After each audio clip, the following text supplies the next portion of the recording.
विस्तार है अपार, प्रजा दोनों पार करे हाहाकार निःशब्द सदा। ओ गंगा तुम, ओ गंगा बहती हो क्यों।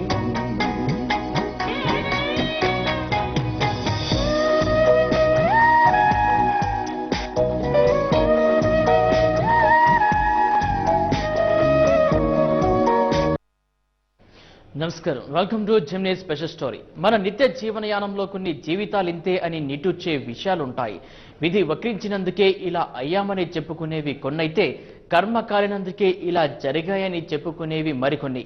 అలాంటి ఓ సమస్య ఈరోజు జెమినీ స్టోరీతో మీ ముందుకు వస్తుంది. ఈ కథలో మనకు కనిపించే వ్యక్తులు మరెవరో కారు, మన తోటి మనుషులు, మనతో పాటే స్వేచ్ఛగా జీవించాల్సిన వారే. కానీ కొందరి స్వార్థం వల్ల వీరి పయనం పట్టాలు తప్పింది. దారి తప్పిన వీరిని దారికి తేవాల్సిన ప్రభుత్వం మెల్లకన్నుతో చూస్తోంది. అందుకే అది ఓ సామాజిక సమస్యగా మిగిలింది. చిన్న వయసులోనే శరీరాన్ని అమ్ముకుని జీవించాల్సిన పరిస్థితిని కలగజేసింది. సభ్య సమాజంలో జీవిస్తున్నందుకు ప్రత్యక్షంగానో పరోక్షంగానో మనం కూడా అందుకు బాధ్యత వహించాల్సి ఉంటుంది. ఇంతకీ ఏమిటా సంగతి? ఎవరా బాధాసభ దుష్టులు? అదే ఇప్పుడు చూడబోతున్నాం. Welcome to the show.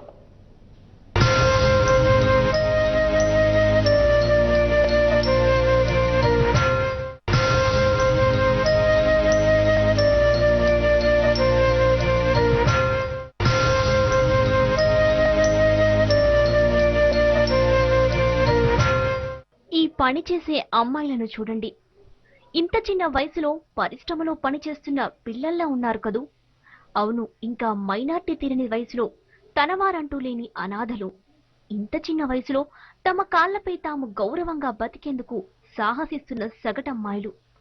ఇప్పటికిప్పుడు వారికి ఈ మాత్రం పనైనా చేయడానికి దొరికింది.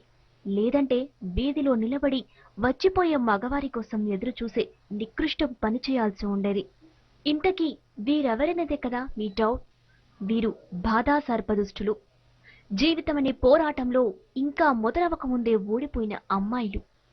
దీపపు వెలుగులను చూసి ఆకర్షించబడి ఆ మంటల్లో కాలిపోయిన బతుకులు.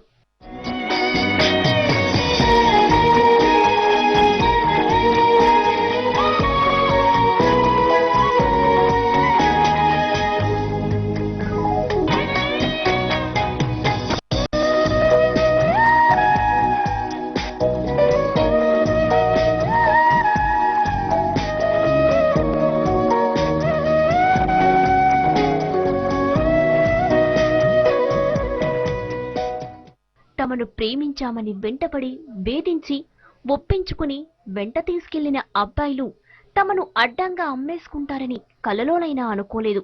జరిగిన మోసం అర్థమయ్యేసరికి జీవితంలో అత్యంత విలువైనవన్నీ కోల్పోయారు.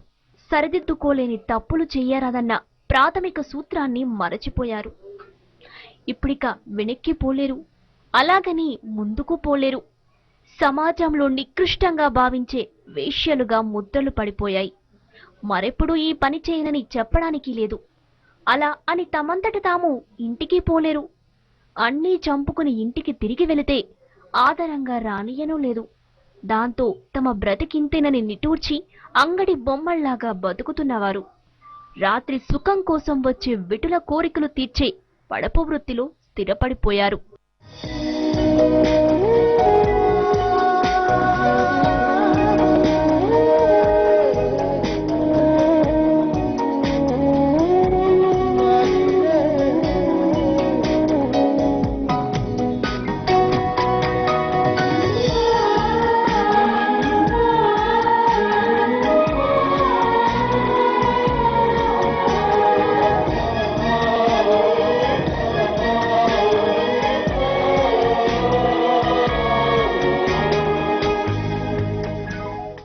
అలాంటి వారిని ఆదుకుంటామని ముందుకు వచ్చిన కొన్ని స్వచ్ఛంద సంస్థలు వీరికి ఆసరగా నిలిచాయి.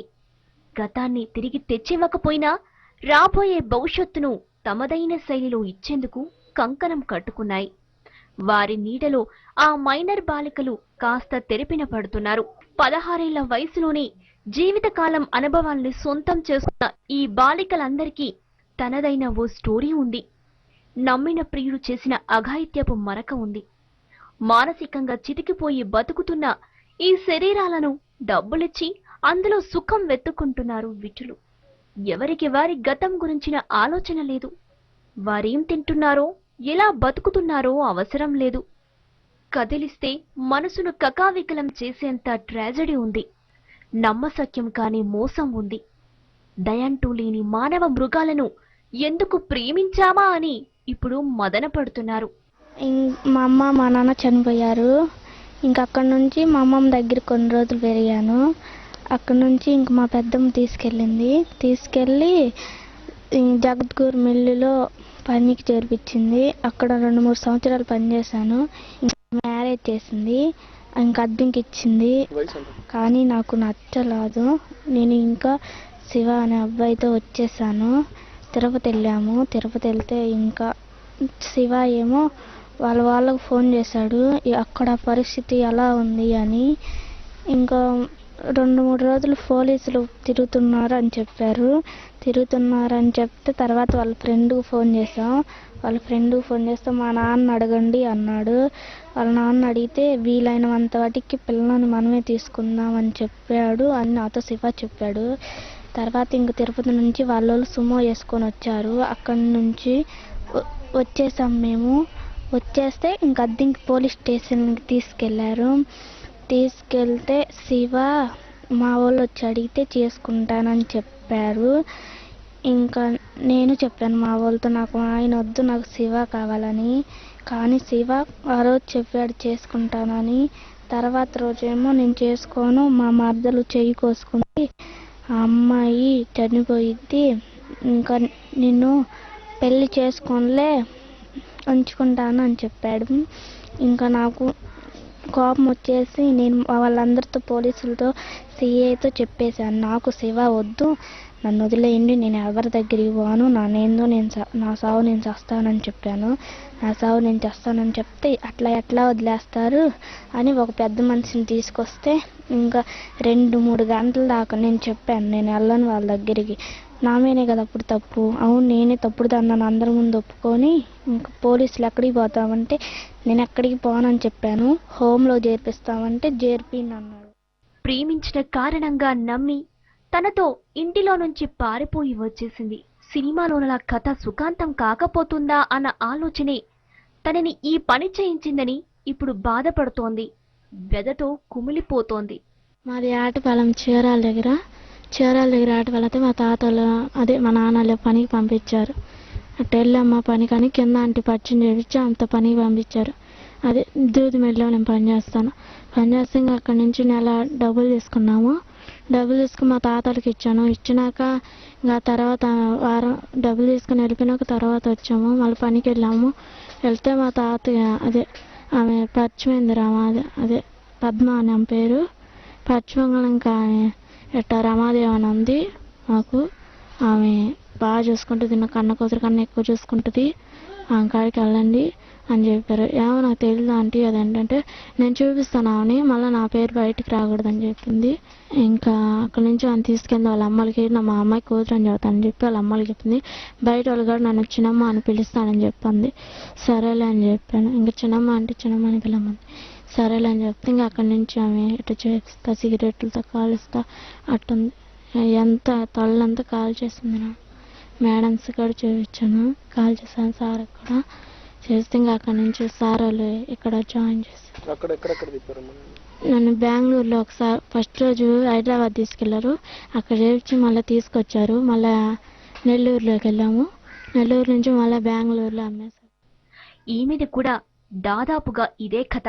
కేవలం పాత్రధారులు మాత్రమే మారిపోయారు. అంతే కర్కశత్వం, అంతే మోసం, నమ్మశక్యం కాని సంఘటనలు. తనను ప్రాణ సమానంగా పెంచి పోషించిన తల్లిదండ్రులను ఎలా వదులుకొని నయవంచకుడితో పారిపోయి వచ్చానా అని గుడ్ల నీరు కారుస్తోంది. నేనున్నానంటూ చేయూతనిచ్చేందుకు ముందుకు వచ్చిన హెల్ప్, ఆశా సదన్ లాంటి సంస్థలు ఈ విషయంలో గణనీయంగా కృషి చేస్తున్నాయి.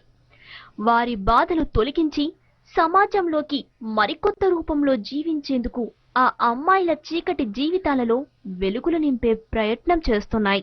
వ్యాప్తంగా అయితే లేటెస్ట్ ఐక్యరాజ్య సమితి సంబంధించి వాళ్ళు కలెక్ట్ చేసిన ఇన్ఫర్మేషన్ ప్రకారం నియర్లీ 9 మిలియన్ బాలికలు మహిళలు వ్యభిచార వృత్తిలో మొగ్గుతున్నారనేది ఒక అంచనా మాత్రమే. ఇంతవరకు ఏంటంటే మనం కరెక్ట్గా ఎంతమంది బాలికలు మిస్ అయిన విషయంలో మనకి చాలా లెక్కలు ఉన్నాయి. అయితే ఒక లెక్కకి ఒకటికి పొంతం లేదు. పర్టికులర్లీ మనం మిస్సింగ్ చిల్డ్రన్ కేసు తీసుకున్నట్టయితే మనకి last year missing children case register అయిన కేసుల్లో దాదాపుగా 5,600 మంది పిల్లలకి ఇంత మటుకు ఆచూకీ కూడా కనపడలేదు.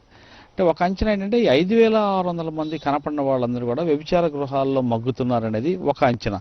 ఈవెందో ఈ మధ్య డీఐజీ అడిషనల్ డీజీపీ రమణమూర్తి గారు కూడా అదే విషయాన్ని ప్రస్తావించడం కూడా జరిగింది. కాబట్టి వాటిలో సరైన అంచనాలు లేవు. అయితే మాత్రం 8 మిలియన్ల సంఖ్య అనేది మాత్రం కరెక్ట్గా లెక్కలు చెప్తున్నాయి.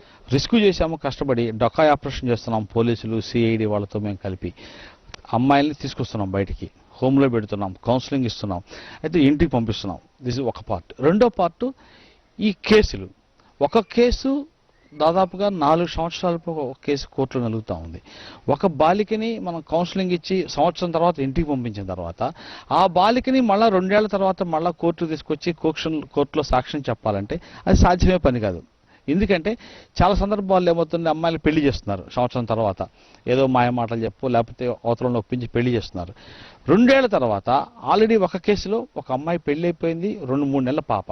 అప్పుడు కోర్టులు నోటీస్ సర్వ్ చేసినాయి, ఆ అమ్మాయి వచ్చి సాక్ష్యం చెప్పాలి, ఎవిడెన్స్ ఇవ్వాలని.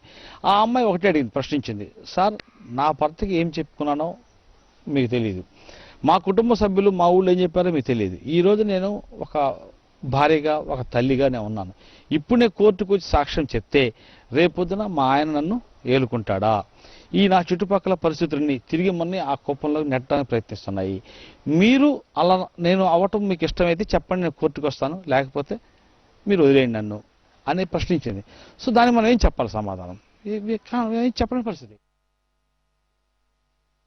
వీరి కృషి అభినందనీయమే. దుర్భరంగా మారిన బాలికల జీవితాలకు కొత్త రూపునిచ్చేందుకు తమ వంతు కర్తవ్యాన్ని నిర్వర్తిస్తున్నారు.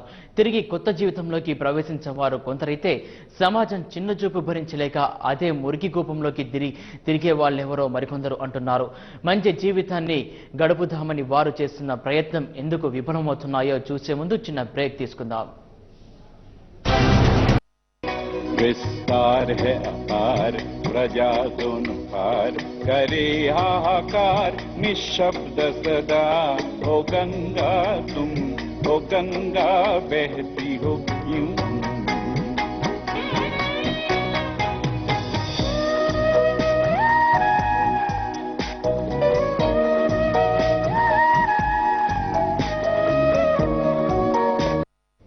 Welcome back to Gemini special story. పట్టణాల్లో ఉండే మైనార్టీ తీరని అమ్మాయిలు చాలా తేలికగా అక్కడి కుర్రాళ్ల ట్రిక్కులకు పడిపోతుంటారు. ప్రేమ పేరుతో వారిని మాయమాటలతో లొంగ తీసుకోవటం, ఆపై పెళ్లి చేసుకుందామని మభ్యపెట్టడం, అలా లేవ తీసుకుపోవడం చకచక జరిగిపోతాయి. విషయం గుర్తించేసరికి అంతా జరిగిపోతుంది. ఆపై ఏం జరుగుతుందో ఇప్పుడు ఒకసారి చూద్దాం. అది 16 ఏళ్ల వయస్సు. తప్పేంటో ఒప్పేంటో తెలియని వయస్సు. లోకం పోకడా అసలే తెలియని అమ్మాయిలు వాళ్ళు. తాము చేసిన సినిమాలలో హీరోయిన్ స్థానంలో తమను ఊహించుకుంటూ కలలు కనే వయసు వారిది.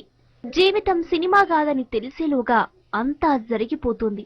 కలలు కనే కళ్ళు మూసి తెరిచేసరికి అంతా అయిపోతోంది. వాడినంత కాలం వాడుకుని తెచ్చిన డబ్బులు అయిపోగానే అమ్మాయిని అమ్మేసుకునే నరరూప రాక్షసులకి ఈ లోకంలో తక్కువేమీ లేదు. కుర్రాడి నిజరూపం బయటపడిపోతుంది. కానీ అప్పటికే ఆమె విషవలయంలోకి చేరుకుంటుంది. అక్కడి గోడులు, అరుపులు బయటకు వినపడనంత గట్టిగా ఉంటాయి.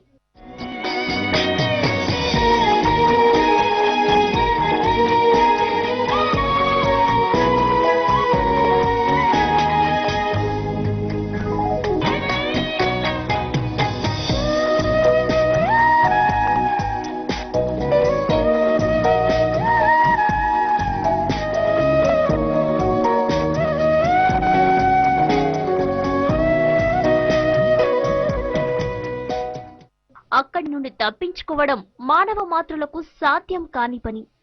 ఇలా కొనుక్కున్న అమ్మాయిలను ఎలా లొంగ తీసుకోవాలో నిర్వాహకులకు బాగా తెలుసు.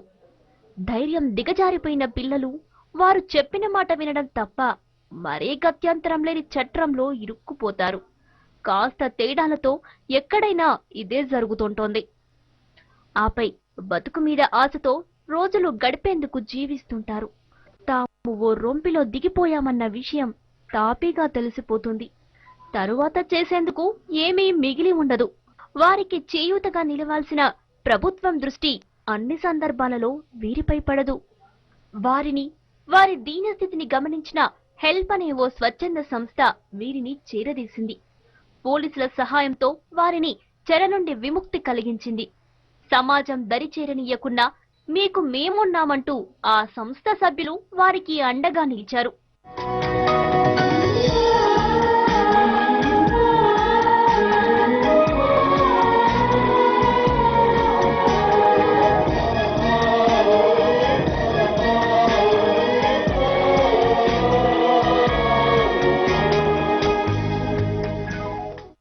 తమ ఇంటికి వెళ్లాలనుకున్న కోరిక ఆ అమ్మాయిలకు నెరవేరేలా కనిపించలేదు. తమను మళ్లీ చేరదీసేందుకు తల్లిదండ్రులు ఒప్పుకుంటారన్న నమ్మకం లేకపోవడంతో దిగాలు పడ్డారు. కాని ఈ సమస్య గురించి అవగాహన కలిగి ఉన్న స్వచ్ఛంద సంస్థలు వారికి రకరకాలుగా వృత్తి శిక్షణ కార్యక్రమాలు నిర్వహిస్తున్నారు. అలా వారికి బతకగలమన్న నమ్మకం వచ్చేదాకా అండగా నిలిచారు. దాంతో ఇప్పుడు ఆత్మవిశ్వాసంతో పనులు నేర్చుకుంటున్నారు. కానీ కొంతకాలం తర్వాత మళ్లీ రేనింగులు జరిగినప్పుడు కొంతమంది మళ్లీ అదే చోట దర్శనమిస్తున్నారు. అదే సంస్థ నిర్వాహకులకు ఆశ్చర్యం కలిగిస్తున్న అంశం. అంతేకాదు, ఈ విధంగా పట్టుబడ్డ ఆడపిల్లల వయస్సు 15కు మించి లేకపోవడం కూడా ఆశ్చర్యం కలిగిస్తోంటోంది. అయితే మైనార్టీ తీరని ఈ పిల్లలు ఈ స్థితిలో దొరికినప్పుడు వారిని తీసుకువచ్చిన వారిపై రేప్ కేసు నమోదు చేయాలి. కానీ అలాంటి ఒక్క కేసైనా నమోదు కాకపోవడం విచిత్రమైన విషయంగా చెప్తున్నారు. ఏంటంటే మన రాష్ట్రంలో ఈ రోజుకి ముఖ్యంగా డైరెక్ట్ గా వ్యభిచార వృత్తిలో ఉన్న మహిళలు పిల్లల్ని బయటకు తీసుకొచ్చి వాళ్ళతో పనిచేసిన సంస్థలు 4-5 కన్నా ఎక్కువ లేవు. ముఖ్యంగా ఈ 4-5 సంస్థలు తీసుకుంటే కోస్టలాంధ్రలో హెల్ప్ పనిచేస్తుంది, అదేవిధంగా తెలంగాణలో ఇచ్చినప్పుడు ప్రజల్లో పనిచేస్తుంది, రాయలసీమలో స్త్రీ అనే ఆర్గనైజేషన్ పనిచేస్తూ ఉంది. అయితే ప్రస్తుతం హెల్ప్ కూడా రాయలసీమ కోస్తాలో కూడా పనిచేస్తూ ఉంది. అయితే ముఖ్యంగా ఏంటంటే తీసుకురావడం అనేది తీసుకొస్తున్నాం. అయితే ఇక్కడ మనం గమనించాల్సిన అంశం ఏంటంటే ఈ వస్తున్న వాళ్ళని మనం రిస్క్ చేసి తీసుకొచ్చిన తర్వాత వాళ్ళకి పునరావాసం కల్పించడంలో, అదేవిధంగా వాళ్ళని ఇళ్లకి చేర్చే క్రమంలో మనం ఫెయిల్ అవుతున్నాం వాస్తవంగా. ఎందుకంటే ఒకటి, ఈ ప్రస్తుతం మన కోర్టులు కూడా ఈ చట్టంలో సరైన సెక్షన్లు పోలీసులు పెట్టకపోవటం వల్ల కోర్టులు కూడా ఎమ్మటే వదిలేస్తున్నాయి. 2, రిహాబిలిటేషన్ ఇవ్వాలి, ఇచ్చి పంపాలి అనే విషయంలో కోర్టులు చెప్పట్లేదు సరిగ్గా. అదేవిధంగా మనం తమిళనాడు చూసుకున్నట్టయితే తమిళనాడులో రిస్క్ అయిన వాళ్ళు మా దగ్గర ఆల్రెడీ 8 మంది ఉన్నారు. లాస్ట్ మంత్లో వచ్చిన వాళ్ళు. ఈ 8 మంది విషయంలో తమిళనాడు కోర్టులే స్పష్టంగా క్లియర్గా ఒక ఆర్డర్లు పాస్ చేసాయి. వీళ్ళకి రిహాబిలిటేషన్ ఇచ్చిన తర్వాత మాత్రమే ఇంటికి పంపండి, రిహాబిలిటేషన్ ఇవ్వకుండా పంపొద్దు. అది కూడా వీళ్ళ గృహాల్లో సంబంధించి ఇళ్లలో వాళ్ళ కుటుంబ పరిస్థితిని అధ్యయనం చేసిన తర్వాత ఆ కుటుంబ జీవన శైలి కానివ్వండి, అదేవిధంగా కుటుంబమే ప్రమాదకర పరిస్థితుల్లో ఉన్నప్పుడు ఆ కుటుంబాన్ని పంపొద్దు, కొన్ని నెలలు మీ దగ్గర పెట్టుకొని వాళ్ళ జీవితాన్ని మెరుగుపరిచే విధంగా కౌన్సిలింగ్ ఇచ్చిన తర్వాత ఆ రిహాబిలిటేషన్తో పంపండి అని చెప్పి హైకోర్టు, చెన్నై కోర్టు ఆదేశాలు ఇచ్చింది. ఇక్కడ మన రాష్ట్రంలో ఇంత మటుకు అటువంటి ఆదేశాలు కోర్టులు ఇవ్వటం లేదు. రిహాబిలిటేషన్ కింద 10,000 రూపాయలు ఇచ్చి చేతులు దులుపుకునే ప్రభుత్వాధికారులు కూడా ఈ విధంగా వారు మళ్లీ ఇదే వృత్తిలోకి తీసుకురావడానికి కారణం అంటున్నారు. అంతేకాదు, తాము కూడా ఈ విషయం పట్ల ఆలోచించడం వల్లే వారికి ఉపాధి అవకాశాల కోసం వృత్తి పనులలో శిక్షణ ఇస్తున్నామని చెబుతున్నారు. ఇప్పటివరకు తమ వల్ల ఆశ్రయం పొందిన వారిని జాగ్రత్తగా గమనించడం వల్లే మంచి ఫలితాలు వస్తాయంటున్నారు. కౌన్సిలింగ్ చేయడం వల్ల వారి మనస్సును స్థిరంగా ఉంచేందుకు వీలవుతుంది. అంతేకాదు, అలా బయటపడ్డ ఆడపిల్లలు ముంబై, చెన్నై లాంటి దూరాలలో పట్టుబడుతున్నారు. రాష్ట్ర వ్యాప్తంగా ఉన్న గ్రామాలు, పట్టణాల్లో నుంచి మెట్రోలకు తరలడం వెనుక ఆ ఊరిలోనే ఉండే మోసగాళ్లే కారణంగా చెబుతున్నారు. అటు అమ్మాయిని అమ్ముకున్నవాడు వైట్ కాలర్ తో ఊళ్ళు తిరుగుతుంటారు. నరక కూపాల నుండి బయటపడే అమ్మాయిలు తిరిగి తమ ఊరికి పోకుండా ఉండడానికి కారణం కూడా ఇదే. మళ్లీ ఆ వ్యక్తులు తమపై దాడులు చేస్తారనో లేక తమను అవమానిస్తారనో భయంతో తిరిగి తమ వారి వద్దకు వెళ్లడం లేదని వారి సర్వేలలో తేలిందంటున్నారు. ఇలా కాకుండా వాడ పని చేసినప్పుడు పోలీసులు బైండ్ ఓవర్ చేస్తే మరొకరు ఈ పని చేసేందుకు భయపడే అవకాశం ఉంటుందంటున్నారు. తమలాంటి వారెంతో కష్టపడి ప్రభుత్వం గట్టి చట్టాలు చేసినప్పుడే మంచి ఫలితాలు వస్తాయంటున్నారు. ఆంధ్రప్రదేశ్లోని దాదాపు అన్ని ముఖ్య పట్టణాల నుండి ఇలా అమ్మాయిలను తరలించిన సంఘటనలు జరుగుతుండడం గమనార్హం. దూర ప్రాంతాలలో కలుసుకున్న వీరంతా ఒకరిని ఒకరు ఊరడించుకుంటూ ధైర్యం చెప్పుకుంటారు. చక్కగా చదువుకుని పైకి రావాలనుకున్న తమ జీవితాలు ఇలాంటి మలుపులు తిరుగుతాయని కళ్ళలోనైనా అనుకోలేదంటూ ఏడుస్తూ చెప్తున్నారు. దగ్గర రామన్పూడి చదువుకోవడాన్ని మచిలీపట్నం వల్ల అక్కడ స్కూల్లో జాయిన్ అవ్వడాకని వెళ్తే మీ పేరెంట్స్ తీసుకురాకుండా నేను ఏం చేస్తాను, తిరిగి రిటర్న్గా రైల్వే స్టేషన్కి వెళ్ళి ట్రైన్ ఎక్కాను. ట్రైన్లో పడుకుని విజయవాడ వచ్చేసాను తెలియకుండా. అక్కడి నుంచి విజయవాడ రైల్వే స్టేషన్లో దిగాను. ఒక అబ్బాయి పరిచయం అయ్యి ఏ ఊరమ్మా ఎక్కడికి వెళ్ళాలని అడిగితే మాది ఈ ఊరే అని చెప్పాను. ఏంటో ఒంటరిగా ఉన్నామంటే ఇప్పుడు లాస్ట్కి ఇంట్లో నుంచి పారిపోయొచ్చానని చెప్పాను. అక్కడి నుంచి నేను ఉండనని చెప్తే మళ్ళీ శ్రీనివాసరావు అన్న అబ్బాయి ఇంటికి పంపించేశారు. అక్కడి నుంచి తీసుకొచ్చిన అబ్బాయి తీసుకొచ్చి మళ్ళీ ఒంగోలు అప్పచెప్పారు. ఇంకోసారి అలా జరగదు, ఇంకా అలా ఇప్పుడు జరగదు అని చెప్పి మళ్ళీ ఒంగోలు అప్పచెప్పారు. తర్వాత పోలీసులు వచ్చి పట్టుకున్నారు. అక్కడి నుంచి అన్నం పెట్టుకుని ఉండడం, కొట్టేవాళ్ళు బాగా. వీటన్నింటి వెనుక సినిమాల ప్రభావాన్ని కొట్టిపడేయలేము. చవకబారు ప్రేమల పేరుతో తీసే ఈ సినిమాలను చూపించే రంగురంగుల కలలు నిజ జీవితంలో సాధ్యం కావన్న సంగతి వారికి ఆ వయసులో తెలియవు. తెలిసేసరికి అంతా జరిగిపోతుంది. ఇప్పటికైనా ప్రభుత్వాలు తలుచుకుంటే ఈ అనాచారాన్ని అరికట్టడం పెద్ద కష్టమేమీ కాదంటున్నారు ఈ సంస్థల నిర్వాహకులు. ఒక అమ్మాయి ఒక గ్రామం నుంచి వెళ్ళిపోయింది అంటే ఈవెన్ ప్రేమ కావచ్చు, లేకపోతే ఉద్యోగం కావచ్చు, ఏమన్నా కావచ్చు, ఆ గ్రామంలో ఉన్న ఒక వ్యక్తి సపోర్ట్ లేనిది ఆ గ్రామం నుంచి ఆమె వెళ్ళదు. 100% నిజం. అయితే మనం ఈ అమ్మాయిని ఎక్కడ రిస్క్ చేస్తున్నాము? ఏ బాంబేలోనో, హైదరాబాద్లోనో, లేకపోతే ఒంగోలు, గుంటూరు, XYZ చేస్తున్నాం. ఇక్కడ మనం దొరుకుతున్న వాళ్ళందరూ ఎవరు?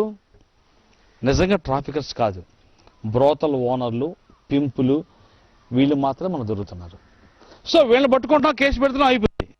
కానీ ఈ అమ్మాయిని ఈ బోతల్ హౌస్కి చేర్చడానికి సహాయపడ్డ వ్యక్తి ఎవడైతే ఉన్నాడో వాడు ఆ గ్రామంలోనే వైట్ కాలర్ హాయిగా కాలర్ వేసుకుని తిరుగుతూ ఉన్నాడు.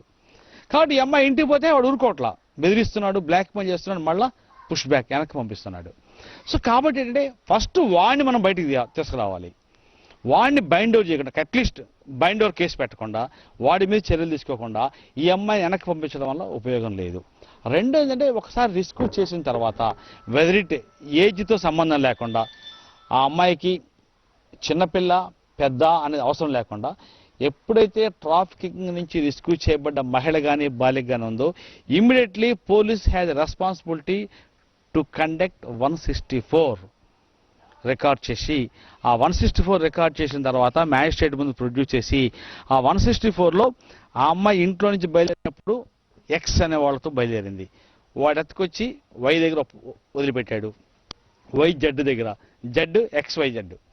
కాబట్టి వీళ్ళందరినీ మనం ఆ 164లో ఇరికిచ్చి వాళ్ళ మీద కేసులు పెట్టినట్లయితే అప్పుడు ఈ యొక్క ట్రాఫికర్స్ నెట్ మనం కట్ చేయగలిగామంటే డెఫినెట్గా ఈ అక్రమ రవాణాని ఆంధ్రప్రదేశ్లో మనం అడ్డుకోవడానికి చాలా సులభం.